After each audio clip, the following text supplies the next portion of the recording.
Hello guys, അപ്പോൾ ഇന്നത്തെ ലാലേട്ടൻ്റെ എപ്പിസോഡ് റിവ്യൂയിലേക്ക് എല്ലാവർക്കും സ്വാഗതം. അപ്പോൾ ഇന്ന് എന്തായാലും പ്രായച്ചിത്തം എന്നോണം നമ്മുടെ അനുമോൾക്ക് ഒരുപാട് സ്ക്രീൻ സ്പേസ് കൊടുത്തതായിട്ടാണ് എനിക്ക് തോന്നുന്നത് കേട്ടോ. അപ്പോൾ ഇതുവരെ എല്ലാ എപ്പിസോഡിലും ലാലേട്ടൻ അനുമോളെ ചീത്ത വിളിക്കുക എന്നുള്ളതാണ് ലാലേട്ടൻ്റെ ഒരു അജണ്ട.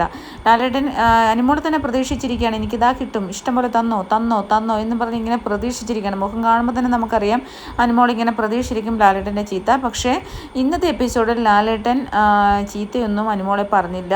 പകരമായിട്ട് അനുമോൾക്ക് ഒരുപാട് സ്ക്രീൻ സ്പേസ് കിട്ടി.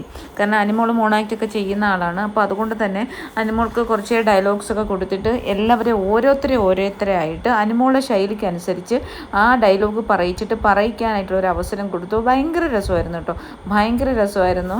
ചെമ്മീനിലെ ആ ഒരു ഷീലയുടെ ആ ഒരു കഥാപാത്രം, കൊച്ചുമുതലാളി എന്ന് പറയുന്ന ആ ഒരു കഥാപാത്രമൊക്കെ നല്ല അടിപൊളിയായിട്ട്, അയ്യോ എൻ്റെ ദൈവമേ, ആരൻ നിന്ന് വെള്ളം കുടിക്കുമായിരുന്നു. സത്യം പറഞ്ഞു കഴിഞ്ഞാൽ ചിരിച്ച് മണ്ണ്. അപ്പോൾ ലാലേട്ടനും കൂടി ചിരി വന്നിട്ട് സഹിക്കാൻ വയ്യായിരുന്നു.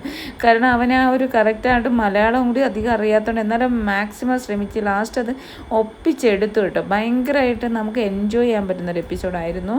അപ്പോൾ ലാലേട്ടൻ അതവർ അറിഞ്ഞുകൊണ്ട് തന്നെയാണ്. കാരണം ഈ ജീവനൊക്കെ വന്ന് ഒന്നാമത്തെ കാര്യം അനുമോൾ നന്നായിട്ട് കളിച്ചുകൊണ്ടിരിക്കുകയായിരുന്നു. അപ്പോൾ ഈ ഒരു പ്രശ്നങ്ങളും പിന്നെ ഒരിക്കലും എനിക്ക് തോന്നുന്നു, ഇപ്പോഴത്തെ എൻ്റെ ഒരു തോന്നലാണ്, ഒരിക്കലും ഇവർ അറിഞ്ഞിട്ടായിരിക്കില്ല ജീവനുമായിട്ടുള്ള ഒരു പ്രശ്നം, അങ്ങനെ ജീവനുമായിട്ട് അനുമോൾക്ക് എന്തെങ്കിലും ഒരു പ്രോബ്ലം ഉണ്ട് എന്ന് ചിലപ്പോൾ അറിഞ്ഞിട്ടുണ്ടാകില്ല. കാരണം അനുമോൾ പോലും ഇപ്പോൾ അറിയുന്നുണ്ടാവില്ല പുറത്ത് അറിഞ്ഞിട്ടുണ്ടെന്ന്. കാരണം വളരെ രഹസ്യമായിട്ട് ആദിലയുടെ ചെവിയിലോ നൂറയുടെ ചെവിയിലോ മറ്റോ പറഞ്ഞ കാര്യമാണ്, അവൻ എൻ്റെ ലൈഫ് നശിപ്പിച്ചവനാണ് എന്നുള്ളൊരു വാക്ക് അവിടെ നമ്മൾ പുറം ലോകത്തേക്ക് കേട്ടത്. അത് ഈ അനുമോൾ പോലും അറിയുന്നുണ്ടാവില്ല അങ്ങനെ ഒരു വാക്ക് അനുമോൾ പറഞ്ഞത് പുറത്തേക്ക് വന്നു എന്ന്. അപ്പോൾ എനിക്ക് തോന്നുന്നു അപ്പോഴായിരിക്കും ബിഗ് ബോസും അണിയറ പ്രവർത്തകരൊക്കെ അത് ശ്രദ്ധിച്ചത്. അതുകൊണ്ട് തന്നെ അനുമോളെ കുറച്ച് കൂളാക്കാൻ വേണ്ടിയിട്ടും അനുമോൾ ഒരു സ്ക്രീൻ സ്പേസ് നന്നായിട്ട് ഈ എപ്പിസോഡിൽ, ഞായറാഴ്ചത്തെ ഈ ലാലേട്ടൻ്റെ എപ്പിസോഡിൽ അത് കൊടുത്തു എന്നുള്ളതാണ് എനിക്ക് ഫീൽ ചെയ്തത്. അവൾ ഒരു നല്ല കാര്യമായി പോയി. കാരണം അവൾ മോണോ ആക്റ്റൊക്കെ ചെയ്യുന്ന ഒരാളായതുകൊണ്ട് തന്നെ അത്യാവശ്യം മറ്റുള്ളവരെ ഇമിറ്റേറ്റ് ചെയ്യാനും ഡയലോഗ്സ് എങ്ങനെ പ്രസൻറ്റേഷൻ എങ്ങനെയാണ് ഡയലോഗ്സ് പ്രസൻറ്റ് ചെയ്യേണ്ടത് എന്നുള്ളതൊക്കെ കുറച്ചൊന്ന് നന്നായിട്ട് അനുമോൾക്ക് അറിയാം. അപ്പോൾ അതനുസരിച്ച് അത്യാവശ്യം നന്നായിട്ട് ചെയ്തു. നല്ല ഡ്രസ്സായിരുന്നു, നല്ല ക്യൂട്ടായിട്ടുണ്ടായിരുന്നു അനുമോൾ കാണാനായിട്ട് കേട്ടോ. അപ്പോൾ എല്ലാവരും കണ്ടിട്ടുണ്ടാവുമല്ലോ. അപ്പോൾ എന്തായാലും പിന്നെ ആദ്യം ആര്യനെയായിരുന്നു, പിന്നീട് ഷാനവാസിനെ കൊണ്ട് ഡയലോഗ് പറയിച്ചു. ഷാനവാസിനെ കൊണ്ട് പറയാൻ പറ്റാഞ്ഞതാണ്, ഇച്ചിരത്താഴിലൊരു ഡയലോഗായിരുന്നു ഷാനവാസ്. അത് മൂക്ക് വെച്ചിട്ട് ഇങ്ങനെ മൂക്കിൽ ഈ എന്താ പറയുക, ജനലിൻ്റെ കമ്പി ഉണ്ടല്ലോ അത് ഇങ്ങനെ ആക്കിയിട്ടാണല്ലോ പിന്നെ പറയുന്നത് നമ്മുടെ വിനയപ്രസാദിനോട്. അതിനകത്തെ പിന്നെ ഒരു നായികയോട് പറയുന്നത് ലാലേട്ടൻ, ഡോക്ടർ സണ്ണി.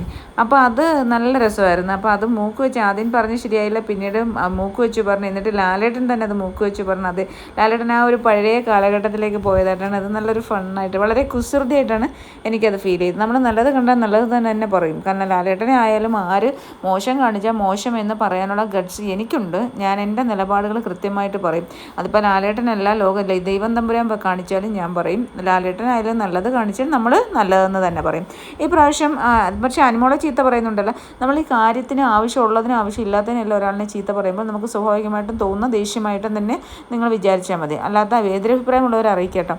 അപ്പം ഇന്ന് തന്നെ ആദിലയുടെ പ്രശ്നം, ആദിലയുടെ എത്ര വലിയ പ്രശ്നമായിരുന്നു ആദിലയുമായിട്ടുള്ള ആ ഒരു അനീഷിൻ്റെ പ്രോബ്ലം. 3 ആഴ്ച കൊണ്ട് നടക്കുന്ന ഒരു പ്രോബ്ലമാണ്.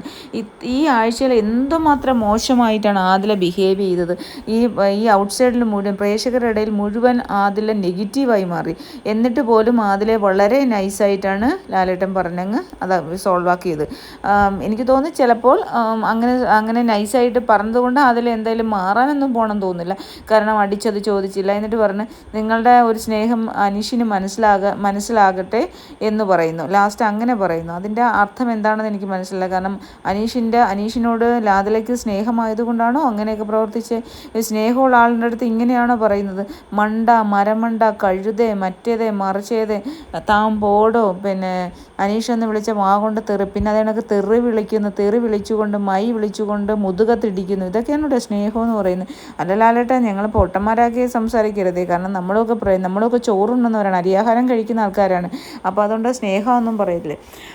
അപ്പോൾ അതൊക്കെ അങ്ങോട്ട് എനിക്ക് അംഗീകരിക്കാൻ എനിക്ക് ഭയങ്കരമായിട്ട് ഡൈജസ്റ്റ് ആവാൻ പറ്റാത്തൊരു കാര്യമായിരുന്നു. അതിലെന്നെ ഇന്ന് കൂളായിട്ട് തടവിയൊക്കെ വിട്ട്. അപ്പോൾ നൂറ് അതിനകത്ത് പ്രസക്തമായൊരു കാര്യം കൂടി പറഞ്ഞു. അപ്പം ഞാൻ ഓൾറെഡി ആ വീഡിയോ ഇട്ടിട്ടുണ്ട്, നിങ്ങളെല്ലാവരും പോയി കാണുക കേട്ടോ. അപ്പോൾ ഇന്ന് ഞാൻ നേരത്തെ പറഞ്ഞതുപോലെ നമ്മുടെ അഭിലാഷും ജിഷിനുമാണ് ഔട്ടായത്. അൺഫെയർ ഒരു എവിക്ഷൻസ് എന്ന് എനിക്ക് പറയാൻ പറ്റും കേട്ടോ. വളരെ അൺഫെയർ ആയിട്ടുള്ളൊരു എവിക്ഷനാണ്.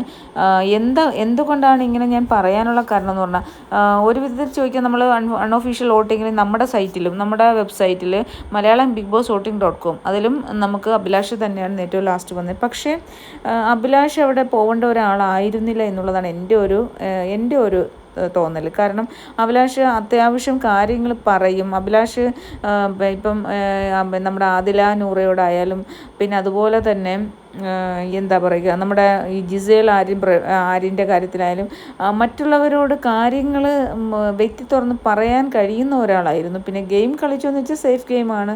കാരണം ഒരുപാട് പ്രശ്നങ്ങളിലൊന്നും പോകുന്നത് ആദ്യത്തെ വീക്കുകൾ അഗ്രസീവ് ആയിരുന്നെങ്കിലും പിന്നീട് അഗ്രഷനൊന്നും ഇല്ലാതെ കുറച്ച് അടങ്ങി ഒതുങ്ങി ഒനിയൽ എന്നുള്ള ഒരു ഇതിൽ ഒതുങ്ങിപ്പോയി. അതൊരു കറക്റ്റാണ്. പക്ഷേ പുള്ളിക്ക് കാല് വയ്യാത്ത ഒരാളായിരുന്നു. എന്നിട്ടും ആ ടാസ്കൊക്കെ ഭയങ്കര എഫോർട്ടിട്ടാണ് അഭിലാഷ് കളിച്ചത്. അതിനെ നമ്മൾ അംഗീകരിച്ച് തന്നെ കൊടുക്കണം.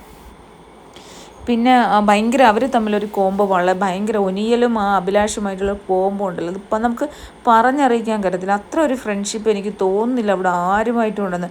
ഈവൻ അക്ബറും അപ്പാനിയും പോലും അത്രയ്ക്കൊരു ഫ്രണ്ട്ഷിപ്പിലേക്ക് എത്തിയിട്ടില്ല. ഫ്രണ്ട്ഷിപ്പ് ഉണ്ടായിരുന്നു. പാവാടവള്ളി ഗ്രൂപ്പ് കുറേ ഗ്രൂപ്പിസം കളിച്ചു.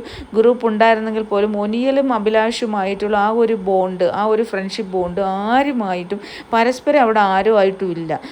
അത്രമാത്രം അവർ മെൻ്റലി ഭയങ്കര അടുപ്പമായിരുന്നു, ഭയങ്കര സ്നേഹമായിരുന്നു. അത് തന്നെ നമുക്ക് ആ ഒരു എന്താ പറയുക എവിക്ഷൻ സമയത്ത് അവരുടെ ആ ഒരു ഇത് കാണാനും ഉണ്ടായിരുന്നു. ഒരിക്കലും വളരെ അൺഎക്സ്പെക്റ്റഡ് ആയിരുന്നു ഒനിയലിനും അഭിലാഷിനും ഔട്ടാവുമെന്ന്. കാരണം അവരൊരുപാട് ഗെയിം പ്ലാനൊക്കെ ചെയ്യുന്നതൊക്കെ നമ്മൾ കാണുന്നുണ്ടായിരുന്നു. ഒനിയലും അഭിലാഷും വിചാരിക്കുന്ന ഒരു ടോപ്പ് 5 എത്തും, മാക്സിമം ടോപ്പ് 5 എത്തണം എന്ന് വിചാരിച്ച് ഇരുന്ന ആൾക്കാരാണ്.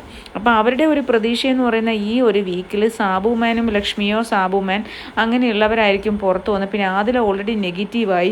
അപ്പോൾ ആദില പുറത്തു പോകാനുള്ള സാധ്യതയുണ്ട്. അങ്ങനെയൊക്കെയാണ് അവർ വിചാരിച്ചത്. ഒരിക്കലും അവർ പ്രതീക്ഷിച്ചിരുന്നില്ല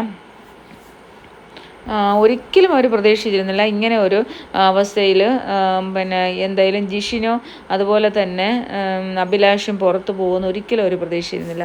അപ്പോൾ അത് തന്നെ ഭയങ്കര ഈ ഹൗസിലുള്ളവർ ഞെട്ടലുളവാക്കി എന്നുള്ളതാണ്. ഹൗസിലുള്ളവർ യഥാർത്ഥത്തിൽ ഞെട്ടിപ്പോയി. എന്ത് ചെയ്യണമെന്ന് അറിയാൻ വയ്യാത്തൊരവസ്ഥയിലേക്ക് പോയി. പിന്നെ അതുപോലെ തന്നെ അനീഷ്, എൻ്റെ ഒരു തോന്നലാണ് ഞാൻ പറയുന്നത് കേട്ടോ.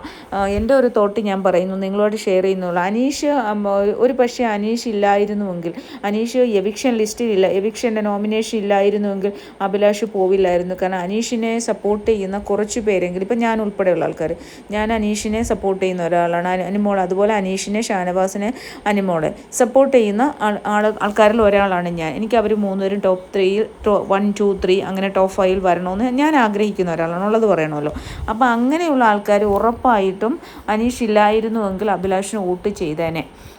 അത് തീർച്ചയായിട്ടും ഉറപ്പായിരുന്നു. കാരണം നമ്മളായാലും ഇപ്പോൾ ആഴ്ചയിൽ 3 പേര്, ഇപ്പോൾ അനീഷ നിങ്ങൾക്ക് ചോദിക്കാം അനീഷ്, ഷാനവാസ്, അനുമോൾ ഉണ്ടെങ്കിൽ നിങ്ങൾ ആർക്കാണ് വോട്ട് ചെയ്യുന്നത്? ഞാനാണെങ്കിൽ അത് സ്പ്ലിറ്റ് ചെയ്ത് വോട്ട് ചെയ്യും. കാരണം ഒരു ദിവസം അനുമോൾക്ക് കൊടുത്തു കഴിഞ്ഞാൽ പിറ്റേ ദിവസം ഞാൻ അത് അനീഷിന് കൊടുക്കും. അങ്ങനെ ഞാൻ ആ ഒരു വീക്കിൽ 3 പേർക്ക് ഞാൻ വോട്ട് ചെയ്യാറുണ്ട് കേട്ടോ, ഉള്ളത് പറയല്ല. പിന്നെ നമ്മൾ അങ്ങനെ 3 പേരും വരുമ്പോൾ 3 പേർക്ക് ഞാൻ കൃത്യമായിട്ട് വോട്ട് കൊടുക്കാറുണ്ട്. പക്ഷേ ഇപ്രാവശ്യം അനുമോൾ ഇല്ലാത്തത് കൊണ്ട് ഞാനത് ഒരു പ്രാവശ്യം ഞാൻ ബിന്നിക്കാണ് വോട്ട് കൊടുത്തത്. ബിന്നിക്ക് ഒരു വോട്ട് ബിന്നിക്ക് കൊടുത്തു. ബാക്കിയുള്ളതാണ് ഞാൻ അനീഷും ഷാനവാസിനും കൊടുത്ത് ഞാൻ ഒരു ദിവസം ബിന്നിക്കാണ് വോട്ട് ചെയ്തത്. അപ്പോൾ അങ്ങനെ അനുമോളുടെ കുറച്ച് വോട്ട് ബിന്നിക്ക് പോയിട്ടുണ്ട്.